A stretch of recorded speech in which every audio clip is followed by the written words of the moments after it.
இந்த நாட்டில் ஊடகவியலாளர்களின் படுகொலை தொடர்பில் எந்த அரசாங்கம் வந்தாலும் நீதி பெற்றுத்தரப் போவதில்லை என்றும், படுகொலை செய்யப்பட்ட ஊடகவியலாளர்களுக்கு சர்வதேச நீதி பொறிமுறை ஒன்றின் கீழ் நீதியை பெற்றுத்தர சர்வதேச சமூகம் நடவடிக்கை எடுக்க வேண்டும் என வேண்டுகோள் விடுக்கப்பட்டுள்ளது.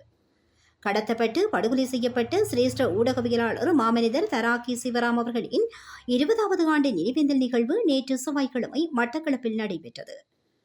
மட்டக்களப்பு காந்தி பூங்கா ஒன்றில் அமைக்கப்பட்டுள்ள படுகொலை செய்யப்பட்ட ஊடகவியலாளர்களின் நினைவு தூபியில் இந்நிகழ்வு அனுஷ்டிக்கப்பட்டது. மட்டு ஊடக அமையம், மட்டக்களப்பு மாவட்ட தமிழ் ஊடகவியலாளர் ஒன்றியம், கிழக்கிலங்கை செய்தியாளர் சங்கம் என்பன இணைந்து இந்த நிகழ்வினை நடாத்தின.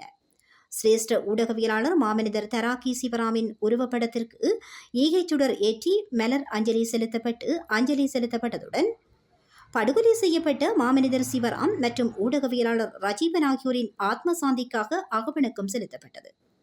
மட்டு ஊடகமையம், மட்டக்களப்பு மாவட்டம் தமிழ் ஊடகவியலாளர் ஒன்றியம் ஆகியவற்றின் தலைவர் கிருஷ்ணகுமார் தலைமையில் நடைபெற்ற இந்த நிகழ்வில் சிரேஷ்ட ஊடகவியலாளர் ஆரியநேத்திரன், சுதந்திர ஊடக இயக்கத்தின் சிரேஷ்ட உறுப்பினர் லக்ஷ்மன், சிவில் சமூக செயல்பாட்டாளர் சிவஜோகநாதன் உட்பட ஊடகவியலாளர்கள், சிவில் சமூக அமைப்பினர் என பல பிரதிநிதிகள் இதில் கலந்து கொண்டனர்.